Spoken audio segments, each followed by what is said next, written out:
하나님께서 우리 인간을 만드실 적에 먼저 우리 인간이 살아가는 데 필요한 모든 것을 다 준비해 놓으시고 인간을 만드시고 그 인간을 하여금 하나님 예비하신 그 모든 풍성한 복을 누리도록 하셨습니다. 그러다가 인간이 하나님의 말씀에 불순종하고 죄를 범함으로 모든 축복을 박탈당하게 되었고 죽음과 저주와 고통의 삶이 우리 인간에게 찾아왔습니다. 사랑이 많으신 하나님께서 우리들을 이 죄와 사망에서 구원하시기 위하여 독생자 예수를 보내시고 우리들을 예수의 보혈로 구속하시고 하나님의 자녀로 천국 백성을 인쳐주셨는데 하나님께서 우리를 구원하신 것은 이제 아담 안에서 잃어버린 그 모든 축복을 다시 누리게 하게 함이라고 성경은 우리에게 가르쳐주고 있습니다. 그런데 하나님께서 우리에게 예비된 복을 누리게 하시는 그 방법은 하나님이 정해준 통로를 통해서 우리에게 복을 누리게 하신다라고 성경이 가르쳐주고 있습니다. 하나님이 우리에게 주시는 축복의 통로 가운데 가장 중요한 것은 바로 믿음이다라고 했습니다. 믿음이 없이는 하나님을 기쁘시게 될 수가 없고 이 믿음의 손이 없이는 하나님의 예비하신 복을 받아 누릴 수 없다라고 그렇게 말씀하셨습니다. 그럼 무엇을 믿어야 되느냐? 하나님의 살아계신 것을 믿어야 되고 하나님의 아들 예수 그리스도를 믿어야 되고 하나님의 약속하신 모든 말씀을 믿을 때 약속된 모든 축복이 우리에게 주어진다라고 그렇게 말씀하셨습니다. 그 두 번째는 하나님께서 우리에게 복을 주실 때에 말씀을 통해서 주신다 그렇게 말씀하셨습니다.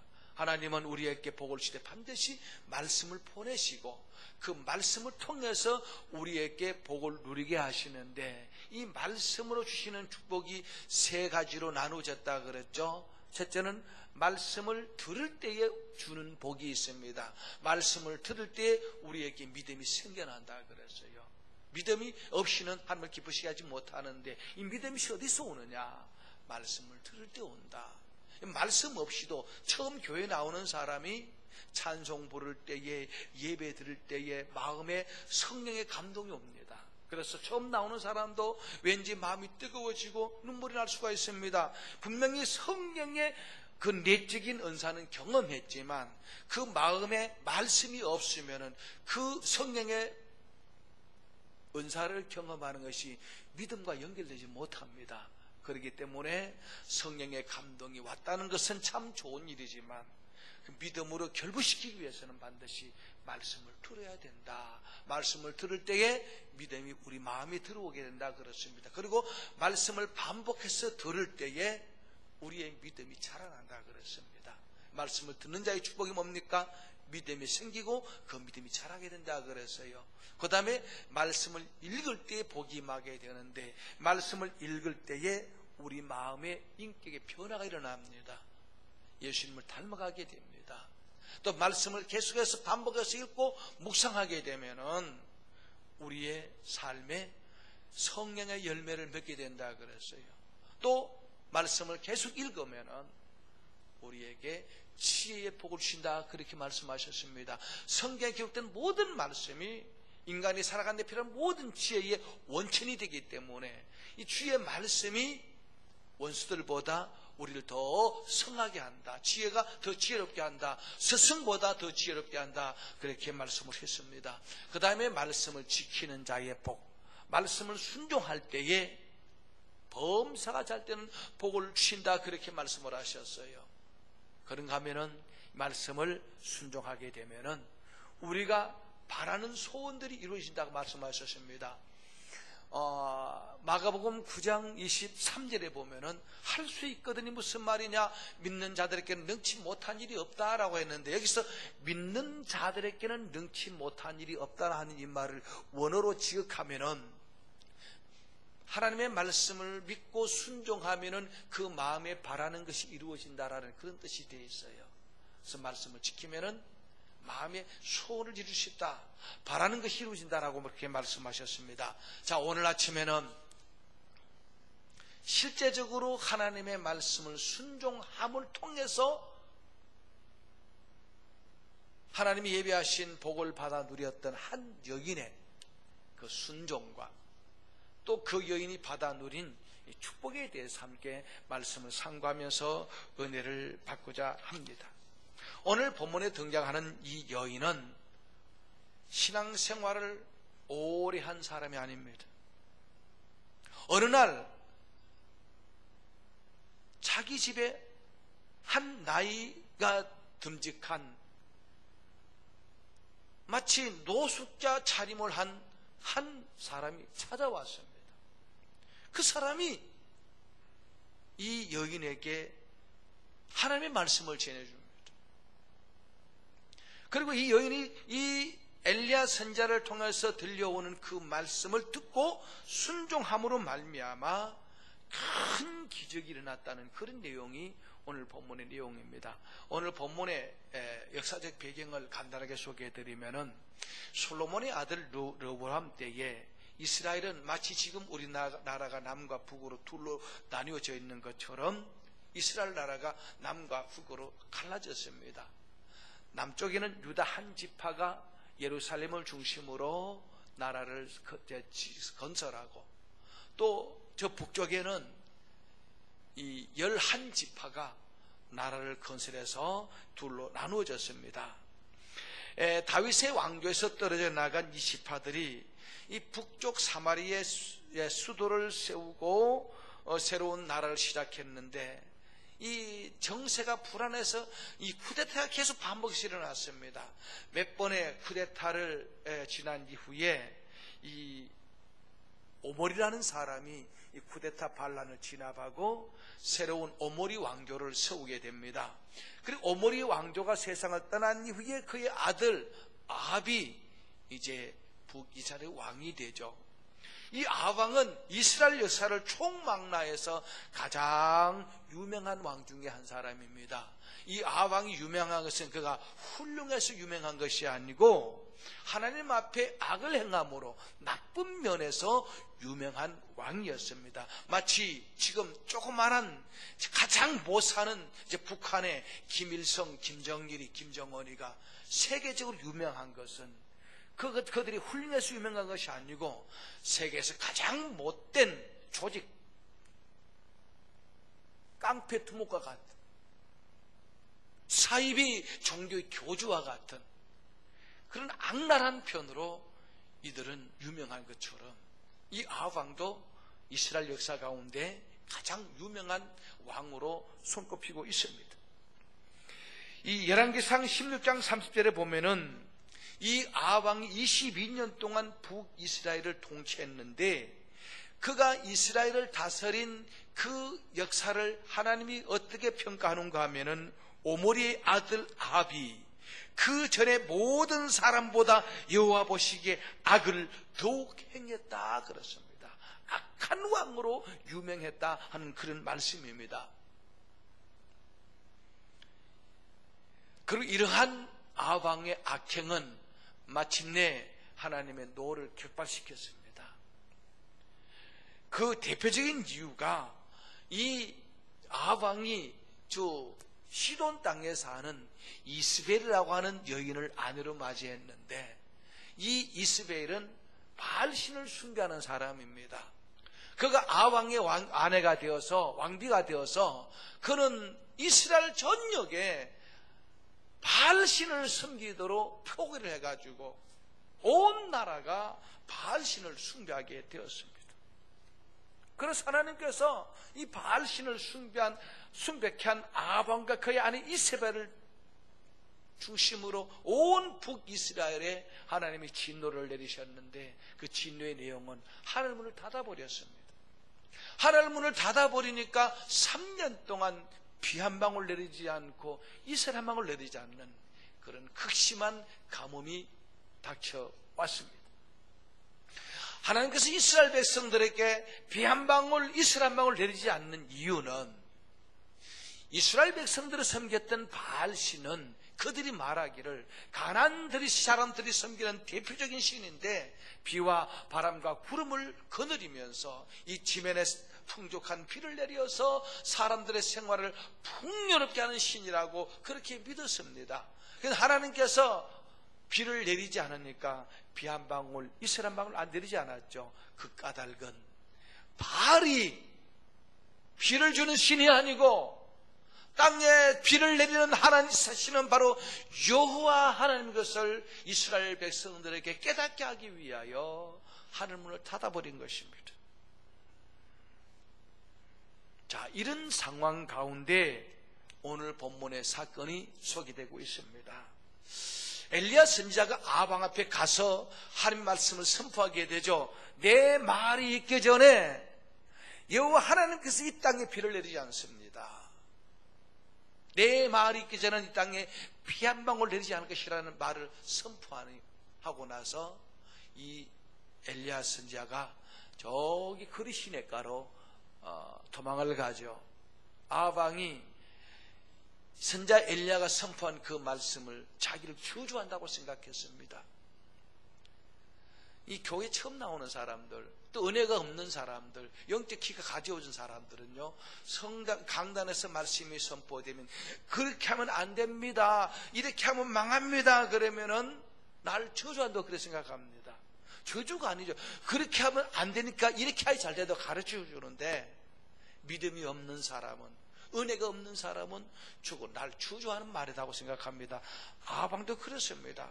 내 말이 있기 전에 땅에 비가 내리지 않습니다 하는 이 말은 왕이여 회개하십시오, 여호와께로 돌아오십시오, 그래야 삽니다 라는 그런 말인데, 아방은 이 엘리야의 말을 자기를 저주한다고 생각하고 엘리야를 잡아 죽이려 했습니다. 그래서 엘리야가 저 그리 시냇가에 가서 머물러 있는데 하나님께서 매 끼니마다 까마귀를 통해서 떡을 공급해 옵니다. 그리고 그리 시내 물을 마시면서 그 감을 지내게 되죠. 오랜 날이 지나니까 그 물이 풍족했던 그리 시내 강물이 다 말라버렸습니다. 그래서 하나님께서 엘리야 선지자에게 말씀을 하시죠. 오늘 본문이 이렇게 시작하고 있습니다. 여호와의 말씀이 엘리야에게 임하여 이르시되 너는 일어나 시돈에 속한 사르밧으로 가서 거기 머물라. 내가 그곳 과부에게 명령하여 네게 음식을 주게 하였느니라. 하나님께서 다른 곳이 아니라 시돈에 있는 사르밧 과부 집에 찾아가라 그렇게 말합니다. 이 시돈 땅이 어떤 곳입니까? 바알신을 섬기는 우상의 근원지입니다. 그런데 하나님께서 하나님의 종을 그 우상을 숭배하는 시돈 땅으로 가라, 거기 사르밧 과부 집에 가라 그렇게 명령을 합니다. 이 시돈은 아주 작은, 사르밧은 작은 마을인데 이스벨의 고향에서 32km밖에 떨어지지 않는 곳입니다. 하나님께서 이 이방인 과부에게 하나님의 종 엘리야를 보내신 것은 그 이방인 사르밧 과부를 구원하시고 그에게 복을 주시기 위하여 엘리야를 보낸 겁니다. 그 복을 주는 방법 가운데 하나님의 말씀대로 순종하여서 하나님의 종 엘리야를 비가 내릴 때까지 섬기도록 그렇게 하기 위해서 엘리야를 보낸다고 그렇게 말씀해 주고 있습니다. 고대 사회에서는 과와 과부는 가장 약한 자를 가리킵니다. 이 과부에게는 상속권이 없습니다.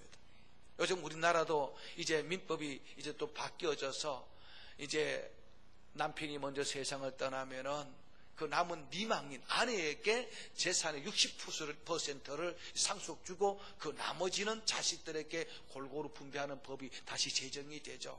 지금 우리나라 법으로 하면은 이 미망인에게 굉장한 상속권이 주어진다 이 말입니다. 그런데 이 고대 이스라엘 사회 근동 지방에서는 남편이 죽으면은 그 남은 아내는 한 푼도 상속받지 못합니다. 거지가 되는 겁니다. 그러니까 남편이 죽으면은 여기는 비참한 지경에 빠지게 되는 거죠. 근데 설상가상으로 이 여인에게 아들이 하나 있습니다. 얼마나 비참하고 가난한지 모릅니다. 적어도 하나님께서 당신의 종을 3년 동안 공개할 사람으로 선택한다면 이스라엘 땅에 있는 부잣집에 보내지 왜 하필 저 먼 이방 땅에 있는 처절하게 가난한 이 과부집에 보냈냐니 말입니다. 그것은 그 과부 가정을 복주시기 위해서 하나님의 종을 보내신 것입니다. 하나님의 죄로 멸망받은 이 세상에 독생자 예수를 세상에 보내신 것도 우리들을 구원하시고 우리의 복을 주시기 위해서 보내신 것처럼 저 이방 땅 우상을 숭배하는 곳에 그 가난한 과부에게 엘리야를 보낸 것도 그 가정을 구원하고 그 가정을 복주시기 위해서 엘리야를 보냈다는 말입니다. 그런데 이 가정을 축복하는 방법이 뭡니까? 엘리야를 통해서 하나님의 말씀을 그 가정에 그 여인에게 선포하게 하셨습니다.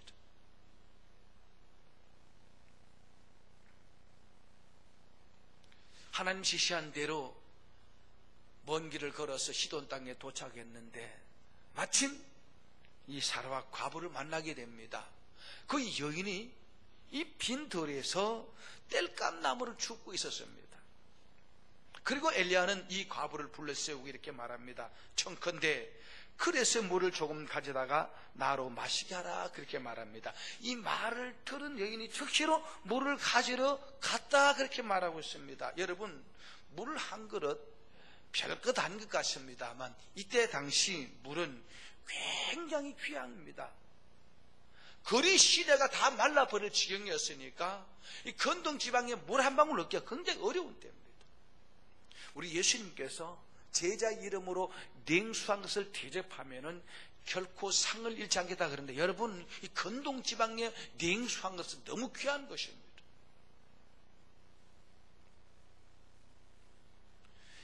이 물 한 방울이 생명처럼 귀한 때였습니다.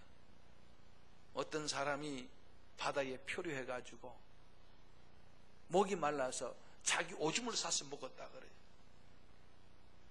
탄광이 매몰되어서 저 탄광 깊이 갇혀있던 광부들이 목이 말라서 자기 오줌을 싸서 마시면서 목숨을 연명했다 그러죠. 물은 생명처럼 귀한 것입니다.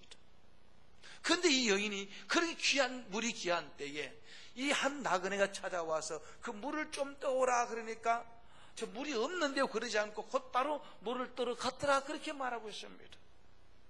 이 여인이 이렇게 할 수 있던 이유가 어딨냐 그러면은 이 여인은 이 늙은 초라한 모습의 엘리야 선지자를 하나님의 사람으로 알아보았다는 것입니다. 여러분, 가물어서 광야에서 생활했던 엘리야 목욕이나 했겠습니까? 머리를 감을 수 있었겠습니까? 세수를 했겠습니까? 노숙했습니다. 땀 냄새, 세수하지 않고 목욕하지 못한 모든 냄새가, 매캐한 냄새가 코를 찌를 텐데 그 행색은 거지 중에 상거지 모습을 하고 있는데, 근데 이 여인의 눈에 그 말을 하는 그 거지 같은 엘리야가 하나님의 사람으로 비춰졌다는 말입니다. 이게 은혜예요. 가난한 나사렛의 예수가, 목사들 예수가 하나님이 보내신 메시아, 하나님의 아들 그리스도임을 알게 된 것도 복이고, 이 초라한 거지 같은 엘리야를 하나님의 사람으로 알아본다는 것, 믿어진다는 것, 이게 축복이란 말이죠. 세상 사람들이 예수님이 이 땅에 오셔서 그 많은 이적을 행했지만 예수님이 갈릴리 사람이라고, 가난한 목수의 아들이라고 없이 여기고 멸시하고 조롱하고, 그분이 바로 우리를 죄악에서 구원하실 우리의 그리스도의 심을 알아보지 못하고 오히려 예수님을 십자가에 못 박아 죽였는데, 저와 여러분들은 그런 예수가 하나님의 아들이시여 나의 구주하심을 믿으신다는 게 이게 놀라운 기적이요 축복이 아닐 수가 없는 것입니다. 마찬가지입니다. 이 여인이 그렇습니다. 매캐한 냄새가 진동하는 이 노숙자, 이 거지 같은 노인을 보고 이분은 하나님의 사람이구나. 12절에 그렇게 말하고 있죠. 그가 이르되 당신의 하나님 여호와께서 살아계심을 두고 맹세하느니, 여기 보니까 당신의 하나님 여호와 살아계신 맹수고 맹사는이 하는 이 말을 보면은 당신은 하나님의 사람이다라는 것을 알아보았다 이 말이죠. 여러분, 나사렛 예수가 하나님의 아들이라고 알아보는 것도 귀하고, 하나님의 종이, 하나님이 쓰시는 주의 종이 귀한 분임을 알아보는 것도 이것이 참 복인 것입니다. 요즘 이 시대는 성도들이 목사 알기를 지 발바닥에 떼봐도 못 여기는 사람이 얼마나 많은지 모릅니다. 뒤에서 욕하고 수근거리고 대적하고. 이 사르밧 과부가 하나님의 복을 받을 사람인 것은 주의 종을 귀하게 보았다는 겁니다. 그래서 그 귀한 냉수를 아끼지 않고 떠다 줄 만큼 이분은 귀한 분이라고 알아보았다는 겁니다. 나중에 살펴보겠습니다만 하나님 주시는 축복의 통로 가운데 주의 종, 하나님이 세우신 주의 종도 축복의 통로입니다. 그 하나님의 종을 잘 섬겨서 복을 받은 사람들 이해가 성경에 많이 기록되어 있습니다. 자, 한편 이 엘리야가 여인에게 물을 달라고 부탁을 했고, 이 여인이 물을 들어갈 때 다시 여인을 불러 세웁니다. 불러 세우면서 11절에 그가 가지러 갈 때 엘리야가 그를 불러 이르되 청하건대 내 손에 떡 한 조각을 내게로 가져오라. 이때 이 여인이 말하기를, 그가 이르되 당신의 하나님 여호와께 살아계심을 두고 맹세하노니 나는 떡이 없고 다만 통에 기름 한 움큼과 병에 기름 조금뿐이라. 내가 나뭇가지 둘을 주워다가 나와 내 아들을 위하여 음식을 만들어 먹고 그 후에는 죽으리라. 비참한 이야기입니다. 밀가루 한 움큼, 올리브 기름 한 방울, 마지막 떡을 구워서 아들과 함께 나눠 먹고 이제는 굶어 죽을 지경이라 이 말입니다. 얼마나 처절하게 가난했습니까? 온 지면에 비가 내리지 않으니까 곡식을 거둬 둘 수 없고, 가난한 여인의 집에 남은 양식이라고는 밀가루 한 움큼, 올리브 기름 한 방울 남았는데 이게 얼마나 귀한 것입니까? 그런데 엘리야가 그걸 먼저 나를 먹게 하라 그랬습니다. 하나님의 사람이 그 가난한 과부의 마지막 남은 양식을 떡을 구워서 나를 먼저 먹게 하라 그렇게 말했다는 말입니다. 그러면서 이어서 들려주는 말씀이 뭐냐 그러면, 네가 그렇게 하면은 하나님께서 말씀하시기를 땅에 비가 내리기까지 네 집에 양식이 떨어지지 않을 것이다. 네가 내 말을 듣고 순종하면은 하나님이 너에게 복을 주실 것이다, 이렇게 말했다는 겁니다. 그리고 이 여인은 엘리야가 시킨 대로 순종했습니다. 자, 15절 16절 그가 가서 엘리야의 말대로 하였더니 그와 엘리야와 그 식구가 여러 날 먹었으나, 여기서 여러 날은 하루 이틀 사흘이 아니고 3년을 가리킵니다. 긴 시간을 말합니다. 여러 날을 먹었으나 여호와께서 엘리야를 통하여 하신 말씀같이 통에 가루가 떨어지지 않냐고 병에 기름이 없어지지 아니하니라, 그렇게 말씀하셨습니다. 여기 엘리야 선지자가 말한 대로 했더니 마치 예수님께서 빈들에서 물고기 2마리, 보리떡 5덩어리를 5,000명을 먹이고 12관계 남았던 오병이의 기적 같은 역사가 일어났습니다. 단 한 끼 양식입니다. 한 끼 양식을 가지고 주의 종이 전하는 말씀대로 주의 종을 섬겼더니 3년 동안 양식이 떨어지지 않았다. 3년이면 여러분 몇 끼인 줄 압니까? 하루 3끼로 계산한다면은 3년이면은 적어도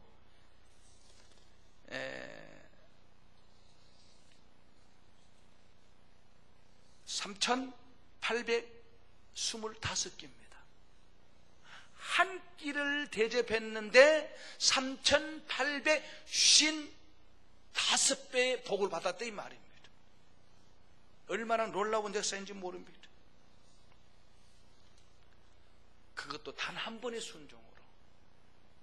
교회 처음 나와서 목사님 설교 말씀을 듣고, 이렇게 살아야 되겠구나 딱 했는데 복이 임했다 이 말입니다. 안양의 거지가 전도받고 교회 나갔는데 이 거지는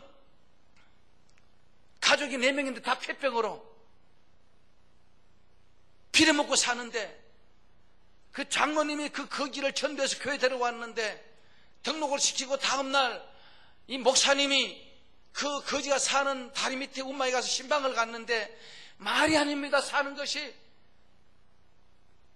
이거는 돼지같이 그렇게 삽니다. 다 콜록콜록 기침질 있고 폐병으로 이건 뭐 사람이 사는 게 아닙니다. 바로 거기 가서 목사님이 첫 신방 가서 그 거지에게 말합니다. 자네 부자 되고 싶냐? 건강하게 살고 싶냐? 예, 그렇습니다. 그럼 내 시킨 대로 해라. 어떻게 합니까? 이제부터 주일 잘 지켜라. 빌어먹지 말고 열심히 일해서 11조 바쳐라. 그런데 이 거지 폐병 환자가 그 목사님 처음 교회 나가서 첫 신방 와서 처음 전하는 말씀이 주일 잘 지키고 11조라는 말 듣고 마음에 감동이 왔습니다. 그래서 빌어먹는 걸 청산하고 거리에 나가서 목사님 리아카 한 대 사주니까 그 리아카를 끌고 나가서 폐품을 주워다가 11조를 바칩니다. 주일을 지켰습니다. 1년 후에 어떤 일이 났는가 하면은 그의 동경대학교 동지 친구가 찾아와가지고 그 안산 땅에 그 그린벨트의 지역에 1만 평 자기 땅이 있었는데 돈도 안 되고 그래서 그 친구가 이 거지 친구에게 찾아와가지고 이 땅 네 가지라고 하면서 등기전을 해줬습니다. 등기전 주고 나서 1년 후에 그린벨트가 풀리면서 그 땅이 완전히 금사라기 땅이 되어버려 말았습니다. 하나님의 복받을 사람은요, 이와 같이 강간에 선포되는 말씀이 하나님께서 나에게 복을 주려고 하시는 주의 말씀으로 들려옵니다. 그 순종합니다. 단 한 번 처음 들은 말씀 순종했더니 이 가정에 기적이 일어났다 이 말이죠.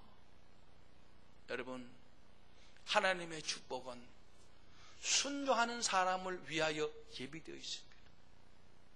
순종이 축복의 통로입니다. 순종이 능력인 것입니다. 그러면 여러분들 정말 이 시간 이후에 주의 말씀을 듣고 순종하고자 하는 마음을 결심하시고 순종하는 삶을 사시길 바랍니다. 단 한 번의 순종이 이 가정의 운명을 바꿔놓았습니다. 어떻게 순종할 수 있었겠습니까? 이 여인은 엘리야가 전해주는 그 말씀을 사람의 말이 아니라 하나님의 말씀으로 받아들였다는 겁니다. 이게 중요합니다. 교회 나와서 시험에 드는 사람들, 넘어지는 사람들, 불순종하는 사람들은 하나님의 말씀을 들을 때 그것이 하나님께서 나에게 복을 주시는 복된 말씀으로 받아들이지 못하고 사람의 말로 받아들입니다. 그러니 시험에 들고 넘어지게 되는 것이죠. 그런데 이 여인의 귀는 열렸습니다. 그 거지 같은 노숙자 차림에 그 늙은 하나님의 종이 전하는 말씀이 지가 배고파서 나에게 먹을 것을 달라고 이 삥친다는 말이 아니고 하나님이 나에게 복을 주시려고 주시는 말씀이구나 하고 하나님의 말씀을 받았다는 것입니다. 이게 중요합니다. 여러분, 성경에 기록된 모든 말씀, 강단에서 선포되는 모든 말씀은 하나님께서 나에게 복 주시려고 주시는 말씀인 것을 믿으시기 바랍니다. 이 말씀을 믿음으로 받아들여야 됩니다. 그리고 그는 최선을 다해서 순종을 했습니다. 마지막 양식을 바쳤습니다. 빵 한 조각 얼마나 귀한 줄 압니까? 그 마지막 남은 것을 바친다는 것은 보통 믿음으로서는 할 수 없는 일입니다. 이 마지막 빵 한 조각은 그의 마지막 재산이요 생명처럼 귀한 것입니다. 하나님이 그것을 바치라 그랬습니다. 배부른 자에게는 밥 한 그릇, 빵 한 개가 아무것도 아닙니다만 이때 당시에 이 여인의 가정에게는 생명처럼 귀한 빵입니다. 여러분은 빅토르 유고가 쓴 장발장이라는 알려져 있는 레미제라블이라는 소설 혹은 영화를 보시거나 들어본 적이 있는지 모르겠습니다. 장발장이 너무너무 배가 고파서 빵 한 조각을 훔치다가 붙잡혀가지고 19년 옥살이 합니다. 빵 한 조각 때문에. 배고픈 사람에게는 빵 한 조각이 생명처럼 귀하다는 말이죠.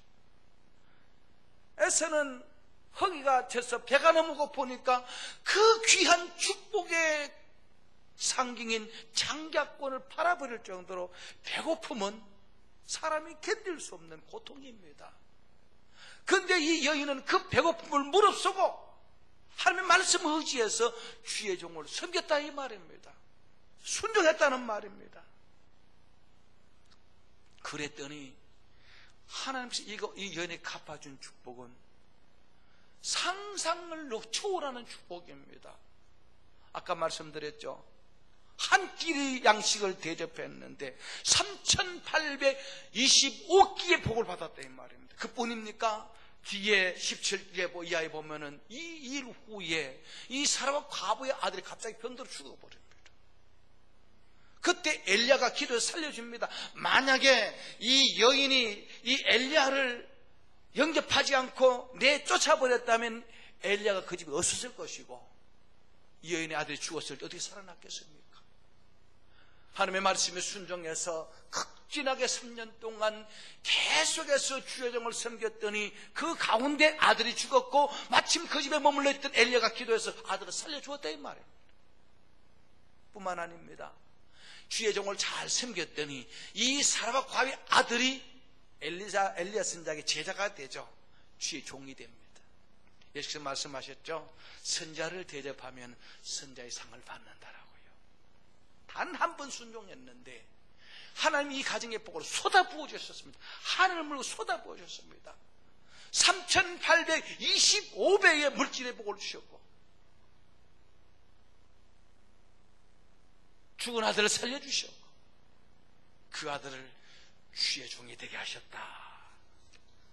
그렇게 말씀해 주고 있습니다. 하나님은 우리에게 최상의 순종을 요구하십니다. 하나님의 모든 축복은 순종하는 자를 위하여 예비되어 있습니다. 옛날에 어떤 고을에 큰 부자가 있었는데 아들이 셋이 있었어요. 많은 유산을 누구에게 물려줄까 곰곰이 생각하던 아버지가 그 재산을 다 팔아서 금덩어리를 사가지고 금을 가지고 종을 만들어서 뒤산에 있는 이 큰 소나무 밑에 갖다 묻어 놓았어요. 그리고 머리를 사매고 누웠습니다. 끙끙 앓습니다. 아들을 부릅니다. 큰아들을 먼저 부릅니다. 얘야, 내가 이제 병이 들어 죽게 되었구나.